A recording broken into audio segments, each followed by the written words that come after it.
आपको बुला के बैठाने चाहिए, मैंने नहीं है बुरा माने भला मान। जो देखो बात सुनो, जो आप लोग बैठे ना, मैंने बताया जो मोदी गाड़ी रहने वाला उसको लड़ने का हक ही नहीं है। लड़ना चाहिए, हमने कहा गाँव में बुरा लगा, किसी बुरा लगा।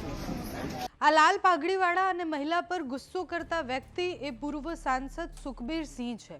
એ ધાબળો વેચવા માટે ગયા અને પછી એક વિવાદની શરૂઆત થઈ। એ ધાબળા વેચતા હતા ત્યારે મહિલાઓ સાથે વાતચીત કરી રહ્યા હતા। વેચતા વેચતા જ્યારે એવું પૂછી રહ્યા હતા કે તમારું નામ શું છે, ક્યાંથી છો, એમાં એક મહિલાએ નામ કહ્યું અને પછી એ ગુસ્સે થઈ ગયા। પછી એમણે એવું કહ્યું કે તમે મોદીને ગાળો આપો છો એટલે તમને ધાબળા નહીં મળે, તમે અહીંયાથી જતા રહો। ત્યાં જેટલી પણ મહિલાઓ હાજર હતી એ પ્રમાણે એ જે કહી રહ્યા છે એ પ્રમાણે કરેડા બુજુર્ગ ગામમાં આવેલા સીતારામજી મંદિરમાં પૂર્વ સાંસદ ધાબળા વેચવા માટે આવ્યા। કાર્યક્રમ ચાલુ થયો અને પછી એક મહિલાઓને જ્યારે ધાબળા આપતા હતા એમના નામ પૂછતા હતા। મુસ્લિમ મહિલાઓ ત્યાં બેઠી હતી અને એમને ધાબળા નહીં આપવા માટે પૂર્વ સાંસદ એવું કહ્યું કે તમારું નામ શું છે? મહિલાએ જવાબ આપ્યો કે મારું નામ સકુરાના ખાન છે અને પછી એ મહિલાને ના પાડી દીધી કે તમને ધાબળા નહીં મળે, તમે મોદીને ગાળો આપો છો, આ ધાબળો લેવાનો તમને કોઈ અધિકાર નથી, ભલે કોઈને પણ ખરાબ લાગે, સીધી વાત છે કે તમને ધાબળો નહીં મળે। આ શબ્દો છે પૂર્વ સાંસદના। એના પછી અહીંયા જે લોકો હતા એ બધા જ લોકોએ ભેગા થઈ અને આક્ષેપ કર્યા કે પૂર્વ સાંસદ એ મુસ્લિમ મહિલાઓને ધાબળા ન આપવા માટે અને મુસ્લિમ મહિલાઓને ધાબળા ન આપે એના માટે આ બધું જ કરી રહ્યા હતા। મહિલાઓએ જે આક્ષેપ કર્યા એ પ્રમાણે એમણે એવું પણ કહ્યું કે અમે અમારા ધાબળા પાછા પણ આપી દીધા છે। સાથે જ મહિલાઓએ એવું કહ્યું કે મુસ્લિમો સાથે ખોટું થયું છે અમારી સાથે, અમે મુસ્લિમ હતા એટલે અમને ધાબળા નથી મળ્યા।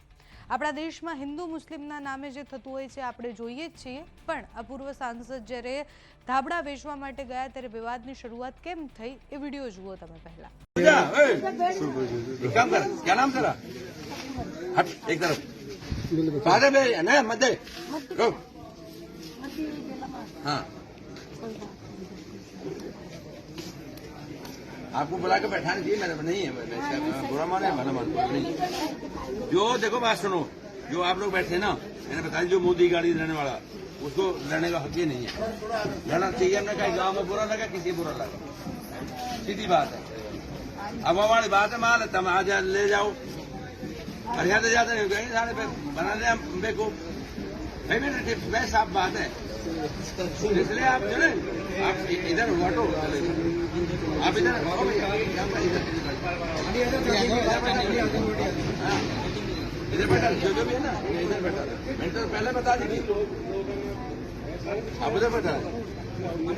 हाँ, जो भी है ना,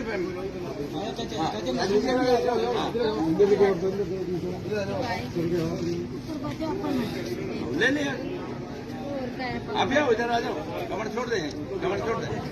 आप बैठ जाए, यहीं बैठ जाए, यहीं बैठ जाए, आप इधर आ जाओ। मैं नहीं कोई बुरा माना भला माना नहीं।